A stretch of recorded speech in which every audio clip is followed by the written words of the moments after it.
अब यहां से समझना है कि क्या क्या और रह गया है अपना।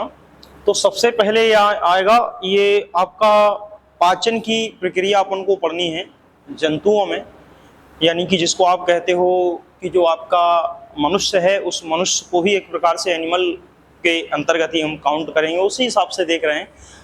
तो यहाँ पर जो आपके मनुष्य है उस मनुष्य में पाचन की प्रक्रिया कहाँ से स्टार्ट होती है, तो ये हमने आपको बताया था कल, इसी के बारे में समझाए थे कि जो आपकी मुख कैविटी है, वक्कल कैविटी जिसको आप कहते हैं, मुख गुहा कहते हैं, यहीं पर आपकी जो लार है उसमें पाए जाने वाला लार ग्रंथियों से निकलने वाली लार आके जब भोजन में मिलती है तो उसमें जो टाइलिन एंजाइम पाया जाता है वो क्या करता है, पाचन की प्रक्रिया को प्रारंभ करता है, यही बताया था कल। तो इसके आधार पर अगर देखें तो आपकी मुख गुहा की संरचना किस प्रकार से है, तो मुख गुहा की जो संरचना है यानी कि जो आपकी मुख आपकी वक्कल कैविटी है वो दो रूपों में बटी है। एक तो आपकी जीभ रहेगी और एक आपके क्या रहेंगे, दांत रहेंगे, यानी कि टीथ रहेगा।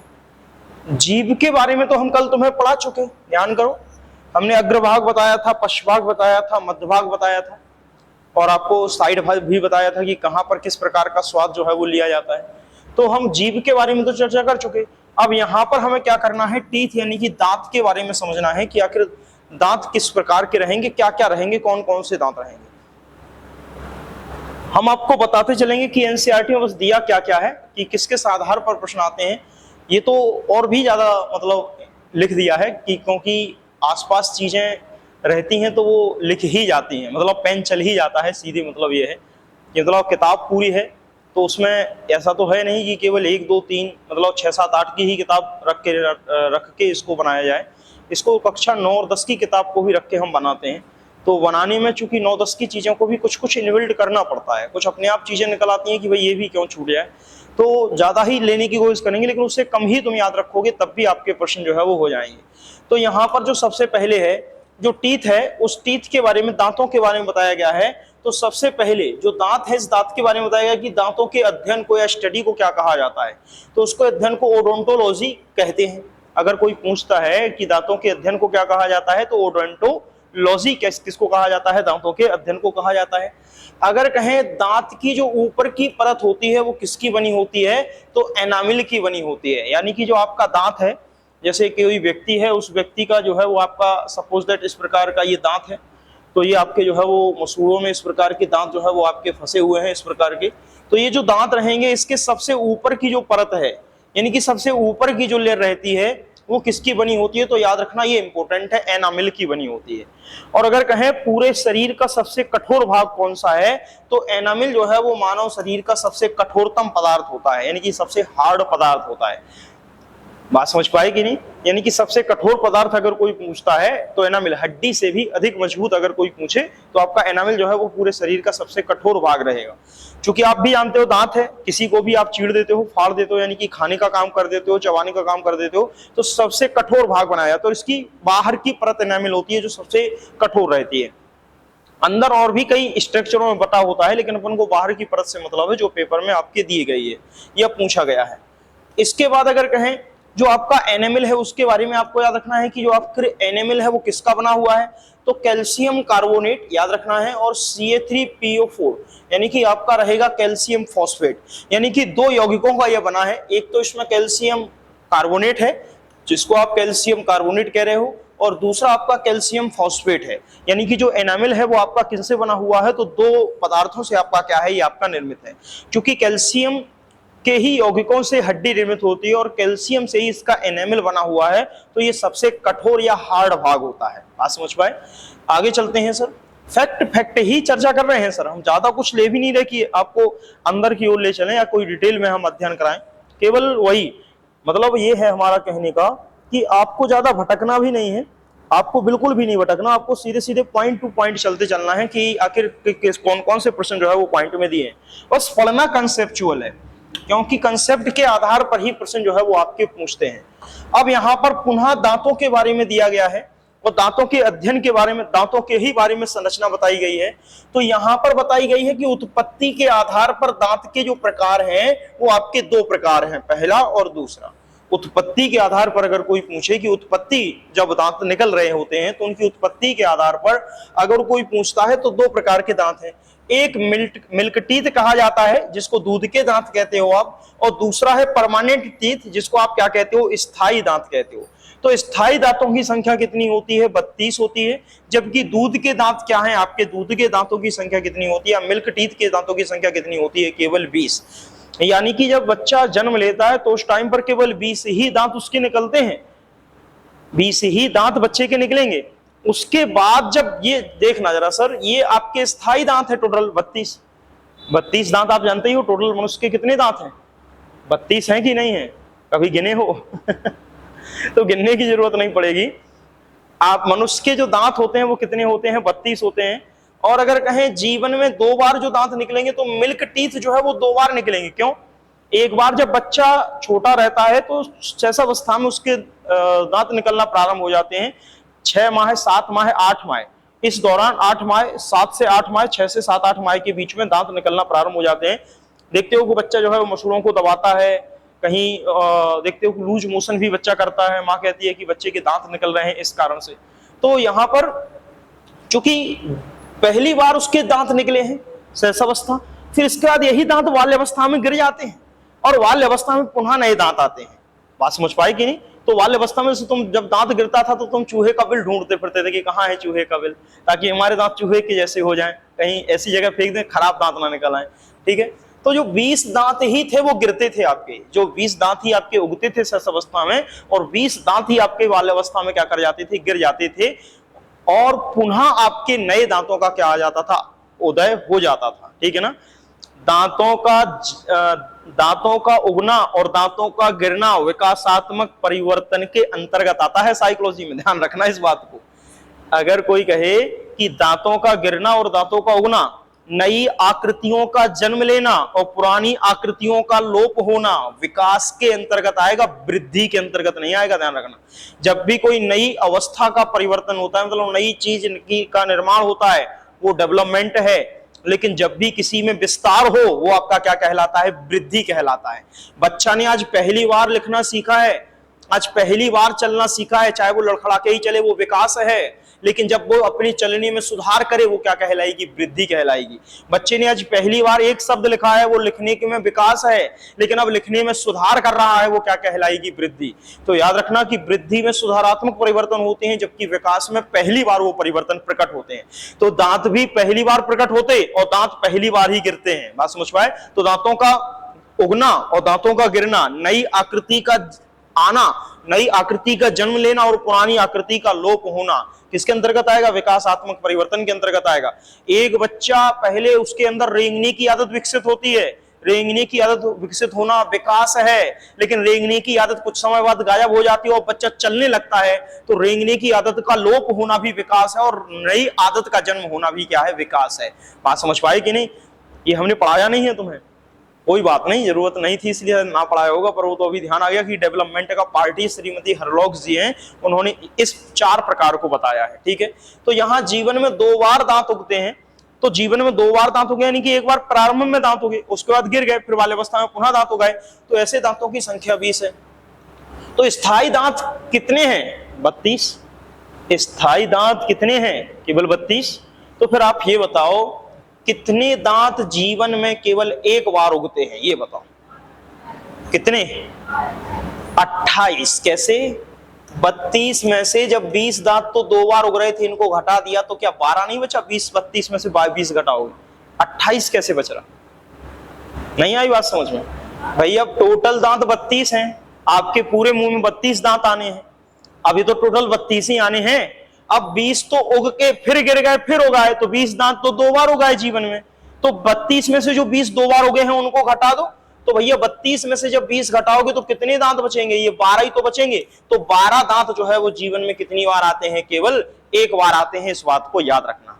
बात समझे कि नहीं समझे? वो समझ में आया कि क्या कहा? नहीं समझ रही भारती जी, बात समझ पा रहे कि नहीं? यानी कि 12 दांत जीवन में केवल एक बार उगेंगे और 20 दांत जीवन में 2 बार उगेंगे। टोटल स्थायी दांत कितने रहेंगे, 32 रहेंगे। चलिए आगे चलते हैं और समझते हैं यहां पर, ठीक है ना? ये देखना, अगर कहें दांतों की संरचना के आधार पर दांत कितने प्रकार के हैं, जो दांत हैं उन दांतों की संरचना के आधार पर दांत कितने प्रकार के हैं, तो दांतों की संरचना के आधार पर अगर देखें तो 4 प्रकार के दांत हैं। एक है आपका इंसिजर्स, दूसरा है कैनाइन्स, तीसरा है प्रीमोलर्स और चौथा है मोलर्स। इंसिजर्स को कृंतक कहा जाता है, कैनाइन को रत्नक कहा जाता है, प्रीमोलर्स को अग्र चवर्णक कहा जाता है, मोलर्स को चवर्णक कहा जाता है। अब देखना बस केवल एक जनरल व्यू लेना है कि आखिर कौन से दांतों का काम क्या है। जो आपके शुरुआत के जो कृंतक हैं, जिनको आप इंसिजर कहते हैं, ये काटने के लिए प्रयोग किए जाते। ये शुरुआत के आपके 2 ऊपर 2 नीचे के दांत जो है वो कृंतक के रूप में जाने जाते, जो काटने का क्या करते हैं, काम करते हैं। फिर इसके बाद कैनाइन, जिसको रत्नक कहा जाता है, ये आपके साइड में 4 दांत होते हैं, ये 2 साइड 2 इस साइड नुकीले दांत होते हैं। ये चीरने फाड़ने के लिए काम में आते हैं। जैसे तुम गन्ना वगैरह जब चीरते हो, फाड़ते हो, तो इन्हीं दांतों का क्या करते हो, प्रयोग करते हो। लेकिन काटने के लिए कोई कहे एप्पल वगैरह खाते हैं तो क्या किसका उपयोग किया जाता है, काटने के लिए इंसिजर का प्रयोग किया जाता है, यानी कि इन दांतों का प्रयोग किया जाता है। फिर इसके बाद प्रीमोलर्स का अगर कहें तो प्रीमोलर्स का प्रयोग किसके लिए किया जाता है, चबाने के लिए। यानी कि जब आप अंदर भोजन को रख देते हो, रोटी वगैरह को चबाने की काम करते हो, तो चबाने का काम किसका रहता है, प्रीमोलर्स। और प्रीमोलर मतलब आगे के दांत रहेंगे और पीछे के जो है वो मोलर्स रहेंगे, जिनको चबाना कहा जाएगा। इनका भी काम क्या है, चबाना ही है। हाँ बताओ, हाँ एक ही बात है, इसको चबाना या इसको लिख दो यहाँ पीसना, ठीक है ना। चबाने का मतलब वही है कि चबा रहे हैं तो वो भोजन पिस ही जाएगा, ठीक है। चलिए, यहां तक कोई दिक्कत नहीं। हाँ बताओ, क्या हुआ, क्या? अच्छा, ये दांत अभी बता दे रहे, आए जा रहे हैं, परेशान नहीं हो, अभी आ जा रहे हैं उन पर, ठीक है ना। वैसे वो आते नहीं हैं, लेकिन फिर भी हम बता देंगे आपको, दांत का फॉर्मूला बता देंगे कि इतने इतने प्रकार के दांत होते हैं।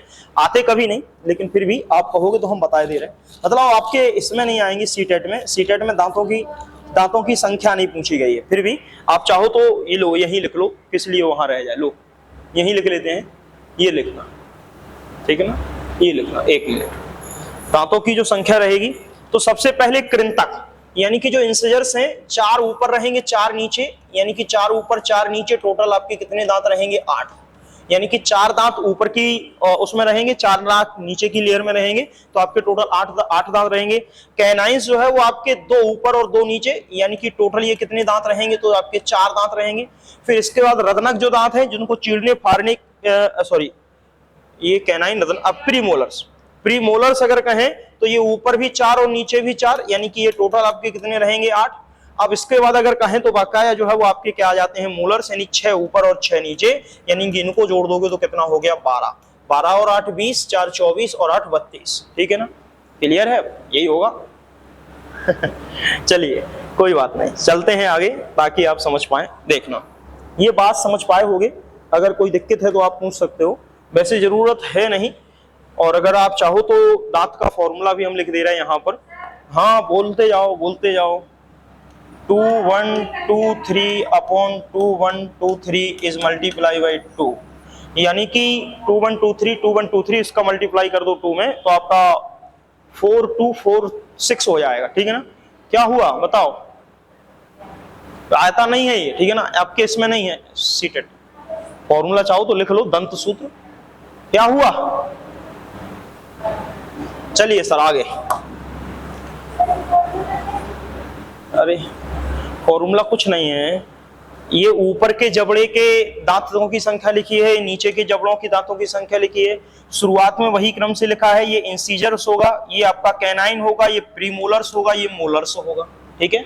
तो ये आपके ऊपर के दांतों की संख्या लिखी है, तो हमने जोड़ी से लिख दिया 2, यानी कि ऊपर के में 2 का गुणा करोगे तो 4, यहाँ 1 में 2 का गुणा करोगे तो कैनाइन 2, प्रीमोलर्स में 2 का गुणा करोगे तो 4, और मोलर्स में 3 में 2 का गुणा करोगे तो 6। आ गई संख्या, ऊपर भी इतने होते और नीचे भी इतने होते, तो ये दंत सूत्र कहा जाता है। वैसे आता नहीं है आपके इसमें, पेपर में नहीं आया है कभी, ठीक है। चलें अब आगे, चलें, कोई दिक्कत तो नहीं। यहां अब सब, यहां पर है काम का दंत क्षरण। ये आपके लिए इंपॉर्टेंट है कि दंत क्षरण क्या है। देखना, अगर कहें कि दंत क्षरण किसे कहते हैं, जिसको टूथ डिके के नाम से जाना जाता है, यानी कि दांतों का क्षरण किस प्रकार से प्रारंभ होगा या दांतों का क्षरण कब प्रारंभ होगा। तो दांतों के क्षरण के लिए समझना है कि आखिर दांतों का क्षरण कब होगा। दांतों का क्षरण जब होगा, जब आप भोजन खाते हो और जैसे रात में, नाइट में आप भोजन करके सो जाते हो, और आप रात में जैसे आपने भोजन किया, डिनर किया, डिनर करने के बाद आप सो गए, आपने दांतों को साफ नहीं किया, यानी कि उनको ब्रश नहीं किया, तो फिर निश्चित सी बात है कि धीरे धीरे धीरे धीरे अंदर जो है वो आपका बैक्टीरिया जो है वो आपके दांतों में पनपेगा, और धीरे धीरे आपके अंदर तक बैक्टीरिया बैठ जाएगा, फिर दांतों को क्या कर देगा, खराब। तो यही कहा जाता है कि रात को कार्बोहाइड्रेट, शर्करा या भोजन को खाने के बाद आप एक बार ब्रश करके अवश्य सोइए, ताकि आपके दांतों जो है वो लंबे समय तक चलते रहें। तो यहाँ पर जो कहा गया है कि कब आपका दांतों का क्षरण प्रारंभ होगा, जब कोई व्यक्ति शुगर खाता है या शर्करा या चॉकलेट खा लेता है, ठीक है। अब जब चॉकलेट खा लेगा और चॉकलेट के बाद वो अपने दांतों को साफ नहीं करेगा, तो चॉकलेट खाने के बाद जब अपने दांतों को साफ नहीं करेगा तो बैक्टीरिया जो है उन दांतों में क्या रहेंगे, पनपना प्रारंभ कर देंगे। बात समझ पाए? जैसे ही आप जब खाओगे शर्करा या जो भी आप शुगर खा रहे हो, उस शुगर या चॉकलेट को भी खा रहे हो, कुछ मीठा भी खा रहे हो, खास तौर से वैसे भोजन करने के बाद नॉर्मली ब्रश कोई नहीं करता है, लेकिन कर लेना चाहिए। अगर मीठा वगैरह खाओ रात में, नाइट में, तो फिर ब्रश जरूर थोड़ा कर लेना चाहिए। चॉकलेट वगैरह देखते हो कुछ लोग खा के और सो जाते हैं, तो चॉकलेट खाने के बाद तो थोड़ा जरूर ब्रश कर लेना चाहिए कि अगर चॉकलेट के आप शौकीन हो तो फिर ब्रश करके सोइएगा, नहीं तो फिर दांत आपकी जल्दी जो है कहीं ना कहीं से आपको दांतों में परेशानी उत्पन्न हो सकती है, दांतों का क्षरण प्रारंभ हो सकता है। तो यहाँ पर उन्होंने क्या कहा है, ध्यान रखना है कि जो आपने शर्करा खाई है या आपने जो भी चॉकलेट खाई है, तो उससे जो है वो आपके बैक्टीरिया पनपेंगे। अब बैक्टीरिया पनपेंगे तो एक प्रकार से देखा जाए तो जो आपका शर्करा या चॉकलेट जो रहेगी, इससे पूरे मुंह का जो माध्यम होगा वो आपका क्या हो जाएगा, एक प्रकार से अम्लीय हो जाएगा। और जब वो अम्लीय माध्यम होगा तो वह अम्ल उन दांतों को क्या करेगा, क्षतिग्रस्त या डिस्ट्रॉय करने की क्या करेगा, कोशिश करेगा, जिससे आपके दांतों में क्या हो जाएगी, तो निश्चित सी बात याद रखना है, एनेमिल कैविटी, यानी कि आपकी जो है वो क्या हो जाएगी, एनेमिल कैविटी हो जाएगी। यानी कि आपके जो दांतों में जो एनेमिल पाया जा रहा है उसके अंदर कुछ आपकी कैविटी जैसी संरचना बन जाएगी, यानी कि छिद्र टाइप का हो जाएगा, यानी कि आपका क्षरण उसका प्रारंभ हो जाएगा धीरे धीरे। तो याद रखना है कि अगर कोई व्यक्ति शुगर खाता है या चॉकलेट खाता है, चॉकलेट खा के उसको ऐसे नहीं सोना चाहिए, ब्रश कर लेना चाहिए। अगर वो ब्रश नहीं करता है तो बैक्टीरिया पनपना प्रारंभ कर देंगे, और बैक्टीरिया पनपेंगे तो पूरा माध्यम जो है वो अम्लीय हो जाएगा। अम्लीय माध्यम होते ही पूरा का पूरा आपका जो डिस्ट्रॉय है वो किसका प्रारंभ हो जाएगा, अम्ल जब बन जाएगा, आपके पूरा मुख का माध्यम अम्लीय हो गया है, और मुख का माध्यम जब अम्लीय हो गया है तो किसको क्षतिग्रस्त करेगा, एनेमिल को क्षतिग्रस्त करेगा। भाई आपका कितना भी हार्ड हो, लेकिन अगर अम्ल बन गया है, एसिडिक माध्यम हो गया है, तो वो एनेमिल को क्या करेगा, क्षतिग्रस्त। एनेमिल, ये एनेमिल, एनेमी नहीं लिखा है, ये एनेमिल करना है, ये एनेमिल को क्षतिग्रस्त करेगा, जिससे एनेमिल में क्या बन जाएगी, कैविटी बन जाएगी। उस कैविटी के बनने के, कैविटी को रोका जाए कि कैविटी ना बन पाए, इसलिए हम क्या कर लेते हैं, पेस्ट यूज कर लेते हैं। और पेस्ट में क्या रहता है, वेश रहता है। पेस्ट में क्या रहता है, आपका क्षार, ताकि हम अम्ल और क्षार के आपस में क्रिया करा दें, जिससे माध्यम आपका क्या हो जाए, साल्ट प्लस वाटर में क्या हो जाए, परिवर्तित हो जाए। बात समझ पाए कि नहीं समझ पाए? तो यहाँ पर सॉल्ट नहीं, साल्ट लिखा है, SALT, तो इसका कारण फिर नो कैविटी है। अब कैविटी बनने के कोई चांस नहीं रहेंगे। ठीक है, समझ पाए कि नहीं? ठीक है, आगे चलें सर, बताइए अगर कोई दिक्कत है। चलिए,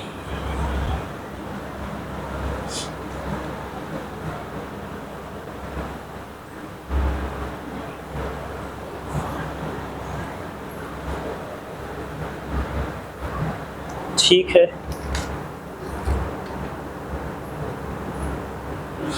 चलिए, तो फिर ये बताना है कि जो आपके दांत में जो पाई जाती इनेमिल है, उस दांत में पाई जाने वाली इनेमिल की कठोरता का क्या कारण है। यानी कि आपके दांत की जो इनेमिल पाई जाती है, उस दांत की जो इनेमिल है, यानी कि जो आपकी दांत की इनेमिल है, उस दांत की इनेमिल की कठोरता का क्या कारण है। तो उस कठोरता का कारण है फ्लोराइड, ये याद रखना है।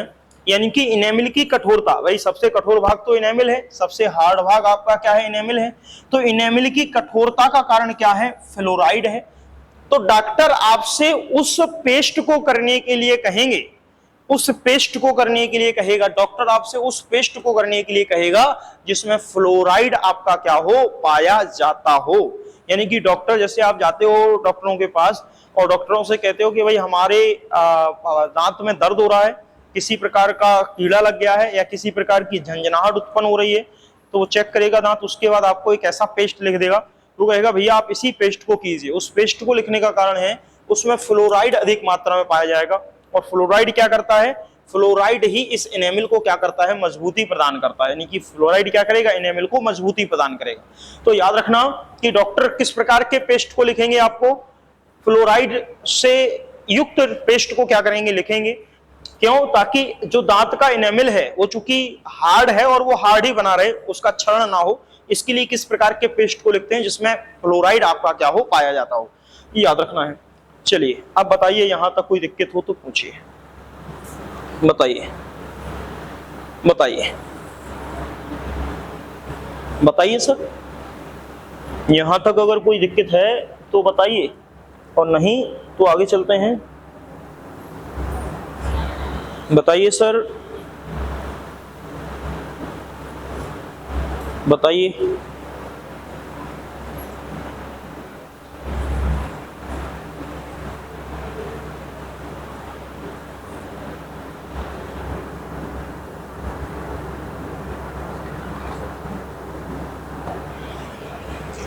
बीच में अभी लाइन आ गई है, इसको यहां नहीं पढ़ना है, इसको आगे पढ़ना है, ठीक है ना। तो हम आगे पढ़ा लेंगे, आप परेशान ना हो, ये यहीं छोड़ देते हैं। इधर देखना सर जरा, ये कहना, ये क्या दिया है, ये दांत के स्तर दिए गए हैं, स्तर। यानी कि दांत जो है वो 3 स्तरों में बटा है, यानी कि दांत जो है वो 3 स्तरों में बटा है। एक दांत की ऊपरी परत है, एक दांत की मिडिल लेयर है, और एक दांत की आपकी इनर लेयर है, यानी कि एक आंतरिक लेयर है। यानी अगर हम कहें तो एक दांत की ऊपर लेयर है, एक दांत की आपकी मिडिल लेयर है, और एक दांत की आपकी इनर लेयर है। तो अगर कोई पूछे सबसे ऊपरी परत किसकी है, तो वो तो हम पता ही चुके, एनामिल की है, एनामिल की है। मध्यवर्ती परत किसकी बनी है, डेंटिन की बनी है, और सबसे लास्ट जो अंदर वाली परत है वो किसकी बनी है, पल्प की बनी है।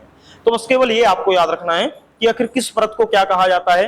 आंतरिक लेयर को पल्प कहा जाता है, जबकि आपकी मध्यवर्ती लेयर को डेंटिन कहा जाता है, और सबसे ऊपरी परत को क्या कहा जाता है, एनामिल।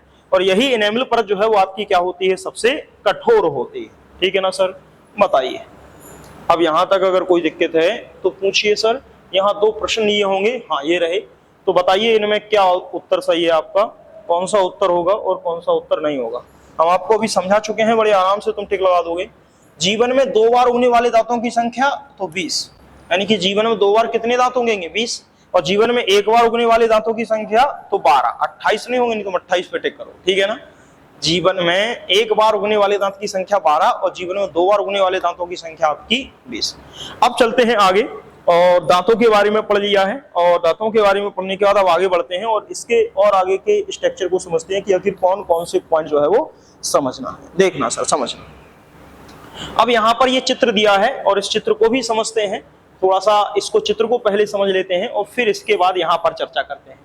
ये चित्र दिया गया है, डायग्राम है। इसमें आपने देखा था कि अभी अपन ने पढ़े, और अभी क्या पढ़े अपन, अभी केवल थोड़ा बहुत ही पढ़े हैं, और थोड़े बहुत में ही क्या पढ़े, यहां से व्यक्ति क्या करता है, मुख से भोजन ग्रहण करता है। मुख से भोजन ग्रहण करने के बाद उसको मुख कैविटी में लेके जाता है, वहां चबाने का काम करेगा। चबाने के बाद फिर जो है वो आपका इस प्रकार से यहां से होता हुआ भोजन कहाँ आएगा, इस ग्रास नली से होता हुआ भोजन कहाँ पहुंचेगा, इस आमाशय में पहुंचेगा। इस आमाशय से फिर आपकी ये पकवास है जिसको छोटी आंत कहते हैं, फिर ये आपका वही छोटी आंत है। इस छोटी आंत के 3 भाग बताए थे कल। ये बड़ी आंत है, इस बड़ी आंत के भी हमने 3 भाग बताए थे, आपको ध्यान करो, कल बताया था ये सब। अब इसी में समझना है कि आखिर कहाँ क्या है। देख, आप यही कह रहे हैं कि भोजन के पाचन की प्रक्रिया कहां से आपकी क्या होगी, स्टार्ट होगी। तो सबसे पहले भोजन के पाचन की प्रक्रिया को समझना है कि भोजन के पाचन की प्रक्रिया कहां से स्टार्ट हो रही है, ठीक है। तो यहां पर देख लेते हैं कि अगर कोई कहे भोजन के पाचन की प्रक्रिया कहां से स्टार्ट हो रही है, तो इसको यहां ले लेते हैं सर, भोजन के पाचन, और इसको यहां ले लेते हैं, ठीक है ना, इसको यहां, ठीक है ना। चलिए देखना, तो यहां देखना, सबसे पहले कोई व्यक्ति भोजन को क्या करेगा, ये भोजन है, कोई व्यक्ति भोजन को क्या करेगा, सबसे पहले मुख के माध्यम से खाएगा। अब जैसे ही मुख के माध्यम से खाएगा, तो जैसे ही आपने खाना को खाया है, यानी कि भोजन को डाइजेस्ट किया है, चाहे वो कार्बोहाइड्रेट्स हो, चाहे शर्करा हो, कुछ भी हो, XYZ कुछ भी हो, वसा हो, कुछ भी हो, जैसे ही आप इसको मुख में रखोगे, चबाने का काम करोगे, दांतों के बारे में पढ़ लिया। अब चबाने के बाद जैसे ही तुम इसको अंदर ले जाओगे चबाने के लिए, तो जहां चबा रहे हो वो मुख कैविटी कहलाएगी। वही मुख कैविटी में कुछ लार ग्रंथियों से लार आकर के क्या होगी, यहां पर स्रावित होके लार आपकी क्या हो जाएगी, एकत्रित हो जाएगी, यानी भोजन में आके मिल जाएगी। अगर कहें जो भोजन है आपने जैसे ही मुख में खाया है, उस भोजन को खाने के बाद सैलिवरी ग्लैंड्स जो है, जो लार ग्रंथियां जिनको कहते हैं, उनसे निकलने वाली जो लार है जो स्रावित होती है, वो स्रावित होकर के वो आए हुए भोजन में, चबाए हुए भोजन में क्या कर जाएगी, मिल जाएगी। तो हमने कहा था कि जैसे ही लार भोजन में मिलती है, पाचन की प्रक्रिया यहीं से आपकी क्या हो जाती है, प्रारंभ हो जाती है। अगर मुख गुहा नहीं है, माउथ कैविटी नहीं है, कल बताया था, तो मुख टिक कर देना कि मुख से भोजन की पाचन की प्रक्रिया क्या होती है, प्रारंभ होती है। ठीक है, ध्यान रखना इन पॉइंटों को, तो मैं पॉइंट टू पॉइंट ही पढ़ा रहे सर हम, तो इधर उधर की बात बिल्कुल भी नहीं कर रहे हैं। ये टोटल हम बिल्कुल टोटल सीटेट के हिसाब से ही चल रहे हैं। एक प्रश्न भी इधर उधर का नहीं कि एक प्रश्न भी इधर के ले रहे हो, केवल हमने कहा वही 3 बुक्स 6, 7, 8 और 9, 10 थोड़ा सा टच, क्योंकि 6, 7, 8 में जो चीजें क्लियर नहीं होती उनको क्लियर करने के लिए 9, 10 का मटेरियल लेना पड़ता है। बाकी और कुछ नहीं है कि आप सोचो कि हमने बहुत बायोलॉजी पढ़ ली है, तो ये भ्रम में मत रहना। तुम सिर्फ इतनी ही बायोलॉजी पढ़ोगे, इतनी ही बायोलॉजी हम तुम्हें सिखाएंगे, तुम इस सीटेट में बड़े आराम से अच्छे नंबर पालो। और लगभग अब सब एनसीईआरटी बेस्ड, अगर तुम एनसीईआरटी की 6, 7, 8 बायोलॉजी समझ लेते हो 9, 10, तो हमें नहीं लगता कि तुम्हें यूपी टेट में भी दिक्कत हो। इससे बाहर जाना तो यूपी टेट आएगा ना, आपका सुपर टेट आएगा, कुछ नहीं आता है, सब लगभग इसी से बेस्ड रहते हैं। ठीक है ना, लेकिन अगर वर्तमान में कहें तुम केवल तुम सी टेट पढ़ा रहे हैं, ये है कहने का मतलब। देख लो, तो यहाँ पर जो लार स्रावित होती है, तुमने और भी पेपर दिए होंगे, तुम पेपर उठा के देख लेना, जो टॉपिक रहेगा इतना ही पूछा जाएगा, इससे ज्यादा नहीं। ठीक है, तो अब जो लार स्रावित हुई है, उसमें कौन सा एंजाइम पाया जाएगा, टॉयलिन एंजाइम। वो टॉयलिन एंजाइम जो लार में पाया जाता है, वो टॉयलिन एंजाइम क्या करता है, जो भोजन रहता है उस भोजन का परिवर्तन किसमें कर देता है, माल्टोज में।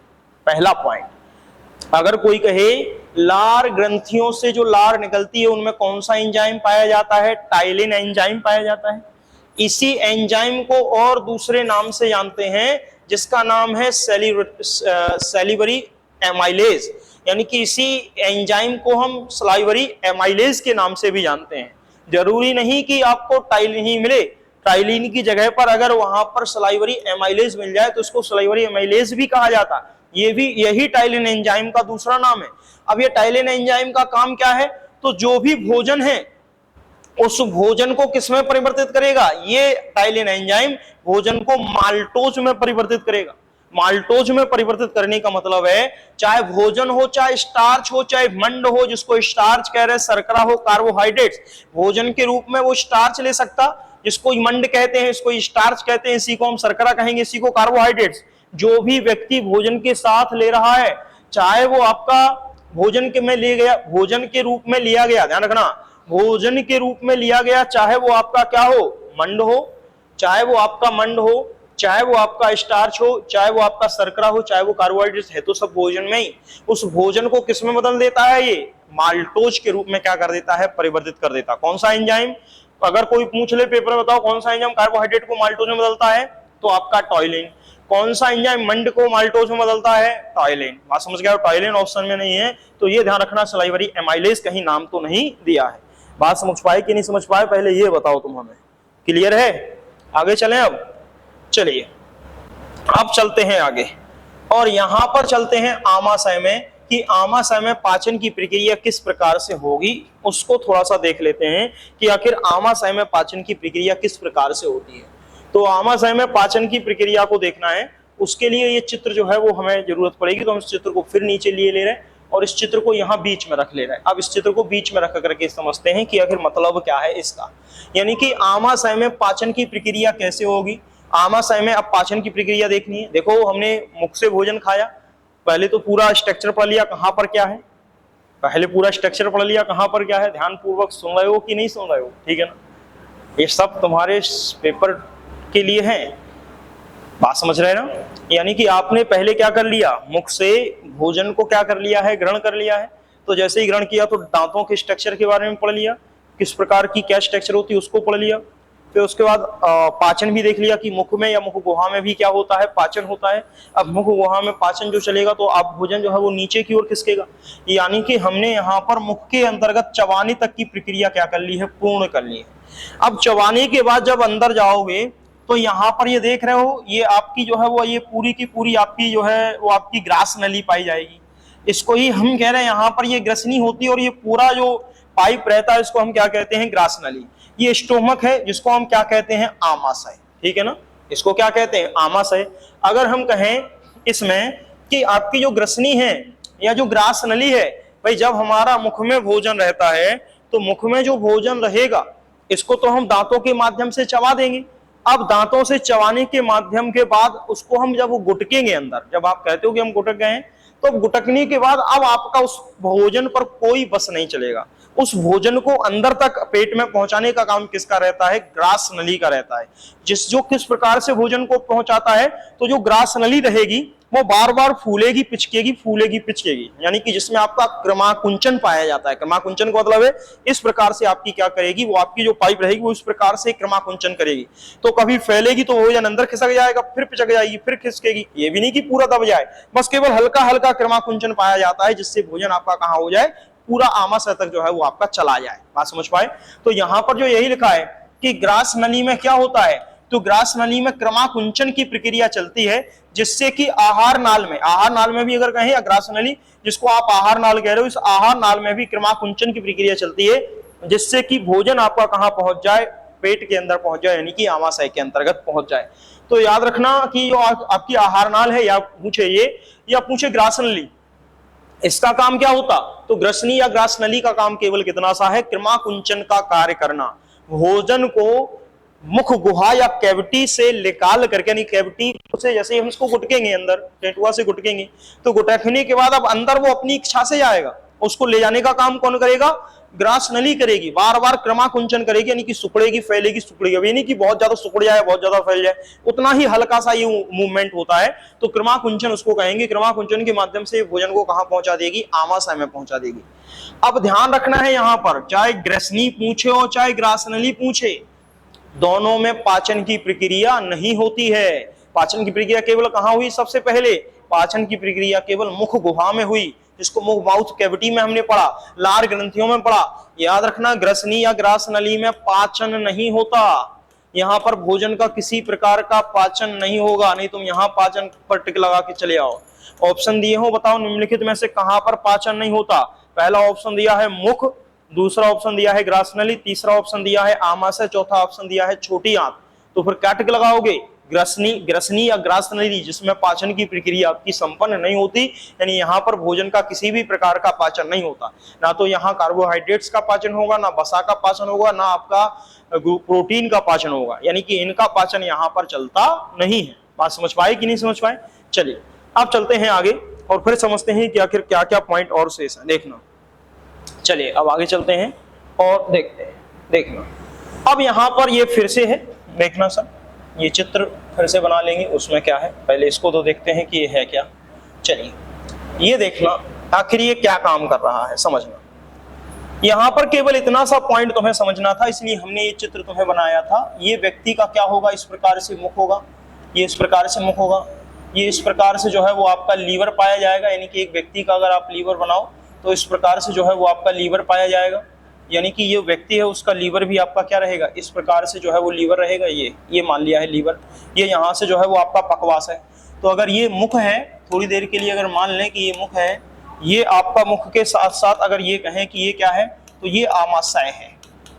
ये आपका क्या है, आमाशय लिख लिया, आमाशय होता है, आमाशय, ठीक है ना, जिसको आप आमाशय कह लो या आप इसको कुछ और कह लो, ठीक है ना। सुनना, यानी कि ये जो आपका आमाशय होता है, इस आमाशय में आपकी आसपास की जो दीवारें हैं, जैसे यहाँ पर डायग्राम तो आप देख ही रहे हो, ये जो आपका आमाशय है, यहाँ पर जो पेट है जिसको आप पेट कह रहे हो, ये आपकी पूरी लेयर बनी है कि नहीं बनी है, इस प्रकार से एक मोटी लेयर के रूप में आपका क्या है, ये चारों ओर से क्या है, घेरे हुए हैं, एक मोटी लेयर है।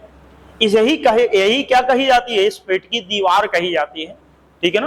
तो यहाँ पर ये जो बता रहे हैं आपको कि यहाँ पर जो आपकी ये लेयर बनी है, यहाँ पर जो आपकी लेयर बनी है ये अंदर एक मोटी लेयर इसके अंदर जो है वो आपकी क्या कर जाती है, पाई जाती है आमाशय के अंतर्गत, यानी कि पेट के अंदर एक लेयर जो है वो आपकी क्या होगी, इस प्रकार से पाई जाएगी। और इस लेयर का काम क्या है तो वो भी तुम्हें समझाते हैं कि आखिर ये लेयर किसका काम करेगी। देखना, अब जैसे ही भोजन पेट में पहुंचता है तो सबसे पहले इसमें भोजन में जो भी भोजन आपका आया है, इस भोजन में आमाशय में जैसे ही भोजन आया है तो आमाशय की दीवारों से, याद रखना, जो आमाशय है उसकी दीवारों से सबसे पहले कौन सा लिक्विड निकलता है, तो HCl अम्ल यानी कि हाइड्रोक्लोरिक अम्ल जो है वो क्या करेगा, निकलेगा। देखो उसने ये नहीं कहा कि ये कहां से निकलेगा, उसने कहा है आमाशय की दीवार, लेकिन स्पेशली अगर कोई कहे इसको तो ऑक्जेंटिक कोशिकाएं, यानी कि ये कहां से निकलता है, ऑक्जेंटिक कोशिकाओं से जो है वो आपका क्या निकलता है, HCl अम्ल निकलता है। लेकिन आपको नहीं याद रखना क्योंकि एनसीईआरटी में ऑक्जेंटिक अम्ल का जिक्र नहीं है। तो आमाशय की दीवारों से वहीं पर ऑक्जेंटिक कोशिकाएं पाई जाती हैं, उन कोशिकाओं से आपका क्या निकलता है, HCl अम्ल निकलेगा। यह HCl अम्ल जैसे ही निकलेगा तो अब ये HCl अम्ल काम क्या करेगा, तो सबसे पहला काम इसका है कि जैसे यह भोजन में जैसे ही सबसे पहले आके पेट की दीवारों से ऑक्जेंटिक कोशिकाएं जो पाई जाती हैं उससे निकल करके जो HCl अम्ल भोजन में आके मिलेगा, उसका पहला काम होगा कि भोजन के साथ आए हुए जीवाणुओं को नष्ट करना। यानी कि भोजन के साथ जो भी जीवाणु मिले हुए आए हैं, जो भी जीवाणु मिक्सअप हो गए आए हैं, उन जीवाणुओं को नष्ट करने का काम किसका रहेगा, HCl अम्ल का रहेगा। तो यहां पर यही लिखा भी है, HCl अम्ल का कार्य क्या है, फंक्शन ऑफ HCl अम्ल, भोजन में उपस्थित जीवाणुओं को नष्ट करना, यानी कि भोजन में जो भी जीवाणु आए हैं उनको क्या कर देगा, नष्ट कर देगा। और दूसरे नंबर पर जो काम करेगा, आमाशय में जो भी एंजाइम हैं, जो भिन्न भिन्न प्रकार के आमाशय में एंजाइम पाए जाते हैं, उन एंजाइमों को क्या कर देगा, एक्टिव मोड पर ला देगा, सक्रिय अवस्था पर ला देगा। क्यों, अब एंजाइम ही तो क्या करेंगे, भोजन को पचाने का क्या करेंगे, काम करेंगे। बात समझ पाए? तो आगे चलते हैं और समझते हैं कि आखिर क्या करता है ये। तो दो हमने पॉइंट पढ़ लिए हैं कि HCl के काम क्या है, उन्हीं HCl के वर्क के आधार पर अब समझते हैं कि आखिर किस किस प्रकार के कामों को ये करता है। ठीक है, अब जरा यहाँ एक चीज और समझ लेते हैं, यहाँ नीचे तो है नहीं, आगे है, देखना। अब यहाँ एक चीज और समझते हैं, समझना, और दिक्कत हो तो पूछना, हम समझाएंगे, देखना। अब यहाँ पर क्या दिया है उसको थोड़ा सा देखते हैं और समझ पाते हैं कि आपका है क्या, देखना। देखना यहां पर क्या दिया है, ये आपका आमाशय दिया है, चूंकि चित्र ऑलरेडी दिया हुआ है ये आमाशय का, तो चाहो तो आप इसी चित्र से समझ लें, और अगर नहीं कि नहीं इस चित्र से नहीं तो इसको हटाते हैं, एक मिनट।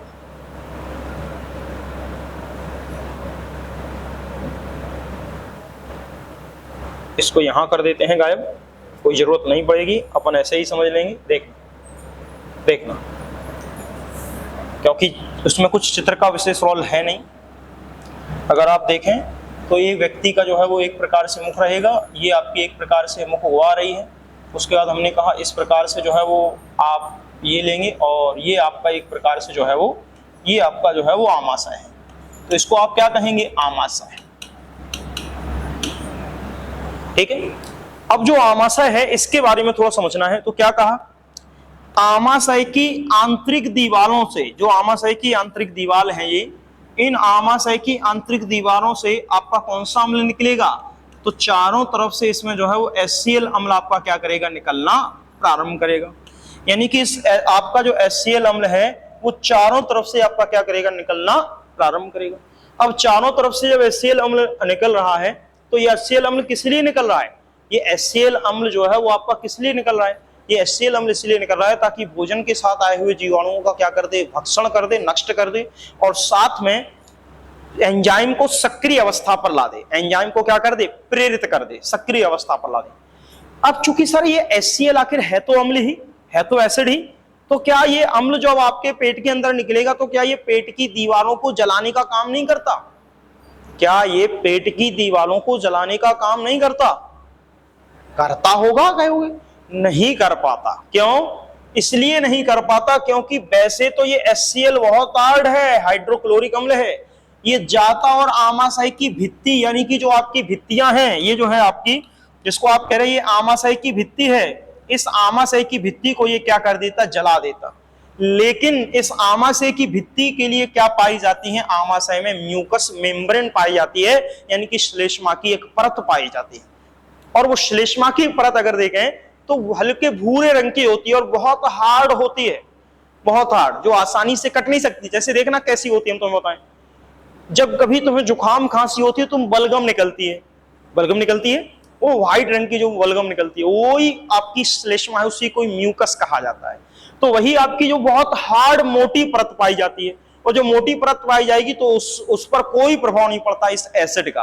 तो जो आपकी श्लेष्मा की जो परत पाई जाएगी, जिसको म्यूकस मेम्ब्रेन आप कहते हैं, वह HCl से क्या करते हैं, आमाशय की भित्ति को सुरक्षित रखते हैं। यानी कि आपकी जो श्लेष्मा की जो परत है, जिसको आप म्यूकस मेम्ब्रेन कहते हैं, वो म्यूकस मेम्ब्रेन क्या करेगी, HCl अम्ल से आमाशय की भित्ति को क्या करेगी, सुरक्षित करेगी। बात समझ पाई कि नहीं? यानी कि यहां पर लिखा है श्लेष्मा की परत को, आमाशय की भित्ति को HCl से क्या करता है, ये श्लेष्मा की परत या म्यूकस मेम्ब्रेन बचाती है, यानी कि उसको जलाने से बचाती है, उसको नष्ट करने से बचाती है। अगर क्योंकि अधिक HCl आमाशय में उत्पन्न हो गया तो यह फिर अब उस कंडीशन में म्यूकस मेम्ब्रेन भी नहीं बचा पाएगी। अगर अधिक HCl पेट के अंदर स्रावित हो गया, अधिक HCl पेट के अंदर स्रावित हो गया, तो फिर ये म्यूकस मेम्ब्रेन भी एक निश्चित सीमा तक तो ठीक है, लेकिन अधिक मात्रा में पेट में HCl ही उत्पन्न हो गया है, तो फिर इस कंडीशन में ये आपका क्या नहीं कर पाएगा, आमाशय की भित्ति को जो है वो आपका म्यूकस मेम्ब्रेन नहीं बचा पाएगा। इस कंडीशन में आमाशय की दीवारों में घाव हो जाएंगे, आमाशय की दीवारों में क्या हो जाएंगे, घाव हो जाएंगे। उन घाव को ही क्या कहा जाता है, पेप्टिक अल्सर कहा जाता है। ध्यान रखना, इन घावों को ही क्या कहा जाता है, पेप्टिक अल्सर कहा जाता है। ये रोग रहेगा पेप्टिक अल्सर। व्यक्ति को पेट में दर्द होगा, असहनीय दर्द भी हो सकता, रुक रुक कर भी दर्द हो सकता। तो अगर कोई कहे पेप्टिक अल्सर किसके कारण होता है, जब हम तुम्हें पूरा सिस्टमेटिक पढ़ा रहे हैं सर, समझने की कोशिश करो, आप एकदम लिंक जोड़ो, क्योंकि वहां लिंक से ही क्वेश्चन निकलेंगे आपके, रटने से नहीं निकलेंगे। आमाशय HCl जो अम्ल है वो आमाशय की भित्ति से निकलता है, आमाशय की भित्ति से निकल रहा है, ये मतलब उसी अग्जंटी कोशिकाओं से निकल रहा है। हमने कहा कि अगर ये HCl अम्ल निकल रहा है तो क्या ऐसा हो सकता कि ये भित्ति को जला दे या नष्ट करते, हो सकता है। कब, अगर म्यूकस मेम्ब्रेन ना पाई जाए तो म्यूकस मेम्ब्रेन क्या करता है, चारों तरफ से आमाशय या पेट की दीवारों को सुरक्षित रखता है। लेकिन अगर हम कहें कि आमाशय की भित्ति को HCl से तो बचा लेगा, लेकिन अगर अधिक HCl का स्रावन हो गया, अधिक HCl पेट के अंदर बन गया, तो अधिक HCl अगर पेट के अंदर निकलेगा तो फिर निश्चित सी बात है कि वो आपकी आमाशय की दीवार को क्या कर देगा, तोड़ देगा। तोड़ने का मतलब है घाव कर देगा, यानी कि वो म्यूकस मेम्ब्रेन को तोड़ करके, म्यूकस मेम्ब्रेन को ब्रेक करके और पेट की दीवारों पर जाके क्या करने लगेगा, लगने लगेगा। उस कंडीशन में आपके पेट में क्या हो जाएंगे, घाव हो जाएंगे, आमाशय की आंतरिक दीवारों में घाव हो जाएंगे। ये नहीं कि पेट फट के बाहर निकल आए HCl, ठीक है ना, ऐसा भी नहीं होगा, लेकिन आंतरिक दीवार पर क्या हो जाएंगे, घाव हो जाएंगे। आंतरिक दीवार पर घाव होना ही क्या कहा जाता है, किस रोग के नाम से जाना जाता है, पेप्टिक अल्सर, जिसको हम क्या कहते हैं, पेप्टिक अल्सर के नाम से जानते हैं। चलिए, अब अगर कहें तो फिर समस्या ये है कि हमें कोई ये बताए कि आखिर अधिक HCl का स्रवण क्यों होगा, आखिर अधिक HCl निकलने का कारण क्या है, अधिक HCl क्यों निकलेगा, अधिक HCl निकलने का कारण क्यों है, अधिक HCl निकलने का कारण क्या है। अधिक HCl निकलने का कारण है ये जो आप देख रहे हो, हाइपर आपका जो आपका यहां पर जो लिखा है उन्होंने क्या लिख दिया, हाइपर सेक्रे, हाँ ये सी नहीं है, सेक्रेशन, यानी कि HCl का जो हाइपर सेक्रेशन होगा, यानी कि अतिरिक्त स्रवण होगा या अति स्रवण होगा। यानी कि जब HCl का अधिक स्रवण होगा तो निश्चित सी बात है कि आपको एसिडिटी उत्पन्न होती है। आप कहते हो जैसे आज बिल्कुल खट्टी डकारें आ रही हैं, कड्डई टाइप की हमको पड़ रही है, ऐसे तुम लोग बातें करते हो, तो वो जो एसिडिटी होती है, डकारें आती हैं। अब ये डकारें कब आएंगी, ये डकारें दो कंडीशन में आ सकती हैं, दोनों कंडीशनों में आएंगी, निश्चित सी बात है। देखना कैसे ये एक ही तरीका पहले देख लेते हैं। ये डकारें कब आएंगी, खट्टी डकारें, एसिडिटी बढ़ जाएगी तो तुम्हें खट्टी डकारें भी आएंगी। ये दो कारण हो सकता, एक तो तुम रात के कहीं खाना खाने गए हो, एकदम पार्टी वार्टी में गए हो, एकदम बारात में खाना खूब खा पी के आए हो कि आज तो पूरा गले तक हम यूं पैक होके आए हैं। इस कंडीशन में निश्चित सी बात है कि आपका जो मामला रहेगा वो गड़बड़ रहेगा। लेकिन यहां पर HCl की दिक्कत नहीं हुई, यहां केवल तुम्हें एसिडिटी उत्पन्न होगी। इस आपके जो पेट में जो ये पेप्टिक अल्सर बन रहा है, इसका कारण क्या है, ये आपका क्या है, तो उसको समझना है। जो आपकी एसिडिटी पेट में बढ़ रही है, उस एसिडिटी का कारण भी अधिक HCl अम्ल की उत्पत्ति है, कि अधिक HCl अम्ल पेट में बन गया है। अब अधिक HCl अम्ल आपके पेट में कब बनेगा? अधिक HCl आपके पेट में अम्ल में तब बनेगा जब आप सुबह से खाली पेट रहते हो और कुछ खाते नहीं हो, जब देर में भोजन को करोगे। तो भैया तुमने भोजन तो देर में किया, अब रात वात का जो बचा हुआ था उसी को पेट ने क्या कर दिया, पचाने का काम, क्योंकि उसका काम तो डेली का है, वो तो अपना काम रोकेगा नहीं, वो तो अपना काम बराबर चलेगा। तो तुमने अभी पेट में कुछ खाया नहीं है, और पेट में तुमने कुछ खाया नहीं, लेकिन मशीन को वर्क करने के लिए चाहिए, तो ये आपका HCl अम्ल क्या होगा, निकलना प्रारंभ करेगा, धीरे धीरे धीरे जो है वो निकलना प्रारंभ कर देगा, समय से ही पहले। भाई तुम्हारा टाइम है कि तुम 10 बजे तक खाना खा लो, तुमने खाना नहीं खाया है, सुबह से कुछ भी नहीं खाया है, तुम खाली पेट हो, तो फिर HCl अम्ल तो निकलेगा ही निकलेगा। इस कंडीशन में अब पेट में एसिडिटी की मात्रा क्या हो गई है, बढ़ गई है। अब तुम बाद में खाना खाओगे भी तो उससे क्या फायदा है, अब पेट में पहले से ही एसिड ज्यादा उत्पन्न है, तो अब जब कभी बाद में खाना खाते हो तो फिर हो सकता है कि आपको अपच भी हो जाए, हो सकता है आपको किसी प्रकार की दिक्कत भी हो। वही जो आपका पेट में अधिक अम्ल उत्पन्न हो गया है HCl, उसी से एसिडिटी बढ़ेगी, उसी को हम क्या कहेंगे, हाइपर सेक्रेशन ऑफ HCl कहेंगे। वही आपका जो है वो उसके श्रवण से ही एसिडिटी होती है, और वही कारण किसका बन जाएगा, फिर पेप्टिक अल्सर का बन जाएगा। ठीक है, बात समझ पाए कि नहीं समझ पाए, बताओ। यानी कि वही कारण किसका बन जाएगा, पेप्टिक अल्सर का बन जाएगा। यहां तक कोई दिक्कत हो तो पूछो सर, यहां तक अगर कोई दिक्कत है तो पूछो, नहीं तो आगे चलें। बताइए बताइए सर, अगर यहां तक कोई दिक्कत है तो पूछो। नहीं है दिक्कत, समझ में आ रहा कुछ की नहीं? देखो उसमें सब कुछ नहीं लिखा है, उसमें केवल वो पॉइंट लिखे हैं जो हमको ना लिखना पड़े। ठीक है ना, PDF जो हमने आपको दी हार्ड कॉपी, उसमें केवल लिखा है, लेकिन उसमें थ्योरी नहीं लिखी कि तुम्हें सारी बातें समझ में आ जाए। ठीक है ना, क्योंकि थ्योरी को लिखने में उनको बहुत टाइम लगता है, तो हमने कहा तुम ऐसा करो, तुम हिंट हिंट कर दो, बाकी समझा हम देंगे सब। तो समझ में सब आ रहा होगा तुम्हें, उसको देख करके कि कहां पर क्या चल रहा है। ठीक है, बात समझ पाए कि नहीं? चलिए, अब तुम्हें यहां तक डाइजेस्ट हुआ हो तो बताओ। अब इसके बाद यहां चलना है, और ये आपका दूसरा पार्ट स्टार्ट है यहां से, आपका जठर ग्रंथियां, जो डाइजेस्टिव ग्लैंड्स है, पाचन ग्रंथियां हैं, जिसमें जठर ग्रंथियां पाई जाती। थोड़ा सा और पढ़ लें क्या सर, थोड़ा सा और पढ़ लें, फिर उसका रुकते हैं, फिर तुम्हें हिंदी का शिक्षण पढ़ाते हैं 5 मिनट और। ठीक है ना, देखना बस 5 मिनट, उसके बाद रुक जाते हैं। देखना आज तुम लोग, कोई बात नहीं, लेट आए, आज हम जल्दी आए थे। ठीक है ना, अब कोई बात नहीं, क्या कर सकते, हमारी ये आदत है कि 2 का हम 2:30 बजे आते हैं, तो अब उसमें आपका उसमें कोई दोष नहीं, दोष हमारा ही है कि सब यही, हम समझ ही रहे थे कि सब यही समझेंगे, 2 बोला है तो 2:30 बजे तक तो आएंगे वो खुद ही। ठीक है ना, लेकिन आज वो धोखा हो गया कि हम पहले आ गए। ठीक है, चलिए वो बात नहीं, अगर हम, चलिए देखना चलिए यहां और समझते हैं। यहां तक बातें समझ में आई हैं कि नहीं आई हैं, पहले तो हमें ये बताओ, यहां तक बातें समझ पाए? यानी कि अपन कहां तक पहुंच गए, अपन आमाशय के अंदर पहुंच गए कि नहीं, आमाशय के अंदर पहुंचे कि नहीं पहुंचे, अभी तो ये बताओ। आमाशय के अंदर पहुंच गए, और आमाशय में HCl अम्ल को क्या कर दिया, अपन ने निकाल दिया, HCl अम्ल निकल आया। HCl अम्ल ने भोजन के साथ आए हुए जीवाणु को नष्ट कर दिया, और एंजाइम को क्या कर दिया, सक्रिय। तो अब एंजाइम देखना है कि आमाशय में कौन कौन से एंजाइम भोजन में आके मिलेंगे। तो अब चलते हैं एंजाइम पर। ये जो क्रम हम तुम्हें सीक्वेंस बता रहे हैं, सीक्वेंस को ऐसे ही याद रखना सर। ठीक है ना, चलिए अब जैसे ही HCl अम्ल का श्रवण होगा, ये आपका जो आमाशय है, इस आमाशय में आपका भोजन पहुंच गया है, और इस आमाशय में भोजन पहुंचा है तो सबसे पहले HCl अम्ल निकला, उसने भोजन के साथ आए हुए जीवाणुओं को मारने का काम किया, भक्षण करने का काम किया। भक्षण करने के बाद उसने सक्रिय कर दिया किसको, पूरे के पूरे एंजाइम को सक्रिय कर दिया। तो एंजाइम जो है वो कहां से उत्पन्न होते हैं, एंजाइम को जब इसने सक्रिय किया तो यहां पर कुछ पाचन ग्रंथियां भी पाई जाती हैं, इसी आमाशय के अंतर्गत पाचन ग्रंथियां भी पाई जाएंगी। इन्हीं पाचन ग्रंथियों में ध्यान रखना, इन्हीं पाचक ग्रंथियों से जठर रस निकलेगा, जिसको गैस्ट्रिक ग्लैंड्स, जो आपका जठर गैस्ट्रिक जूस निकलेगा, जो कहां से निकलता है, गैस्ट्रिक ग्लैंड से निकलता है। यानी कि आपके आमाशय यानी पेट के अंदर ही कुछ आपकी पाचन ग्रंथियां पाई जाएंगी, उन पाचन ग्रंथियों में ही कुछ जठर ग्रंथियां भी पाई जाएंगी, उन जठर ग्रंथियों से कौन सा रस निकलता है? जठर रस निकलता है। इसको हम गैस्ट्रिक जूस भी कहते हैं या गैस्ट्रिक ग्लैंड्स भी कहते हैं। इससे निकलने वाले, इससे क्या क्या निकलेगा? इस जठर रस जो निकलेगा या गैस्ट्रिक जो जूस निकलेगा उसमें क्या होगा? एंजाइम पाया जाएगा। एंजाइम कौन कौन से पाए जाएंगे? 3। एक रहेगा पेप्सिन, दूसरा रहेगा रेनिन, तीसरा रहेगा लाइपेज। ये बात समझ पाई कि नहीं? यानी कि 3 प्रकार के एंजाइम यहां पर आपके क्या करेंगे? निकलेंगे। बताओ, अगर यहां तक कोई दिक्कत नहीं है तो फिर हम आगे चलें, और आगे ही चलते चलें, बस एक स्टेप और, फिर रुक जाते हैं 5 मिनट और। ठीक है, देखना, बताइए, बात समझ पाए? यानी कि अब कहां पहुंचे आप?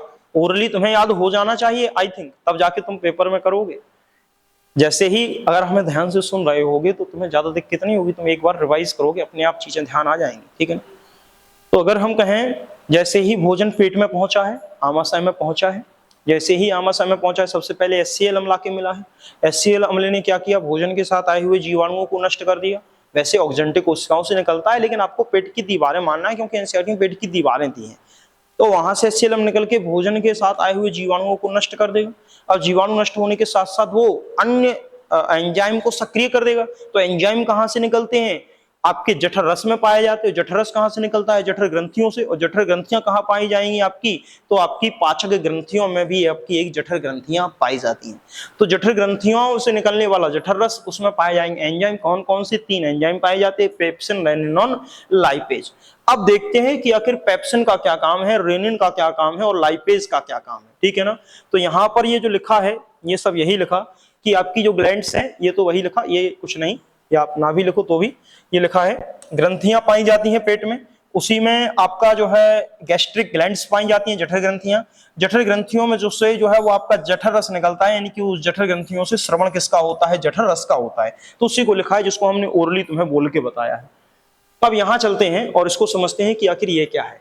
अब ये एंजाइम है, ये बता रहे हैं आपको कि कहां पर क्या रहेगा। देखना, ये एंजाइम है। सबसे पहला एंजाइम कौन सा है? तो सबसे पहला एंजाइम है आपका पेप्सिन। पेप्सिन का काम क्या है? पेप्सिन जो है वो भोजन के साथ आए हुए प्रोटीन को किसमें बदलने का काम करता है? पेप्टोन्स में क्या कर देता है? बदल देता है। फिर अगर कहें दूसरा एंजाइम क्या है? रेनिन। रेनिन क्या करता है? रेनिन जो है दूध में या मिल्क में पाए जाने वाले प्रोटीन कैसीन को किसमें बदल देता है? ठोस कैल्शियम पैराकैसिनेट में क्या कर देता है? बदल देता है। और ये ठोस पैराकैसिनेट या कैल्शियम पैराकैसिनेट क्या होता है? दही के रूप में जो है वो उसको बदल देता है। आप सीधा भी हो सकता पूछ ले, मिल्क प्रोटीन को दही में बदलने वाला एंजाइम कौन सा है? तो मिल्क प्रोटीन को दही में बदलने वाला एंजाइम रेनिन है। या यूं कहें, दूध में पाए जाने वाले प्रोटीन कैसीन को दही में बदल देता है। तो किस प्रोटीन में बदल देता है? किस प्रकार के उसमें बदल देता है? तो कैल्शियम पैराकैसिनेट में बदल देता है। ये आपको याद रखना है। अगर सीधा ये पूछ ले, कैल्सीन को कैल्शियम पैराकैसिनेट में कौन बदलता है? तो रेनिन। मिल्क प्रोटीन को दही में कौन बदलता है? तो भी आपका रेनिन। बात समझ पाए कि नहीं? देखते हो कि जैसे ही आपके पेट में, जैसे नवजात जो शिशु है, देखा होगा आपने, नवजात शिशु दूध पीता है, और कभी कभार देखते हो कि अभी मानिए जस्ट जैसे दूध पिला के उसको लेटाया है, उसको अपनी गोदी में ले लिया, उसके मुख से एकदम सा दही जैसा कुछ निकल के आ जाता बाहर। तो वो अभी तो तुमने दूध पिलाया था, वो दही कहां से बन गया? वो दही ऐसे ही बन गया, जैसे ही पेट में दूध गया है, जो मिल्क में पाए जाने वाला जो मिल्क प्रोटीन है वो किसमें बदल जाता है? दही के रूप में जो है वो परिवर्तित हो जाता है। वो ऐसा रहता है एकदम ताजा दही हो, जैसे अभी अभी तुमने जमाया हो। ठीक है ना? तो याद रखना कि ये आपका कैल्शियम पैराकैसिनेट होता है, वो दही में पाया जाने वाला है। और मिल्क में दूध में कौन सा प्रोटीन पाया जाता है? कैसीन प्रोटीन पाया जाता है। इसको याद रखोगे। चलिए आगे चलते हैं और देखना, अगर पूछ ले सीधा, दूध को दही में बदलने वाला प्रोटीन कौन सा है? रेनिन। प्रोटीन को पेप्टोन में बदलने वाला आपका एंजाइम कौन सा है? पेप्सिन।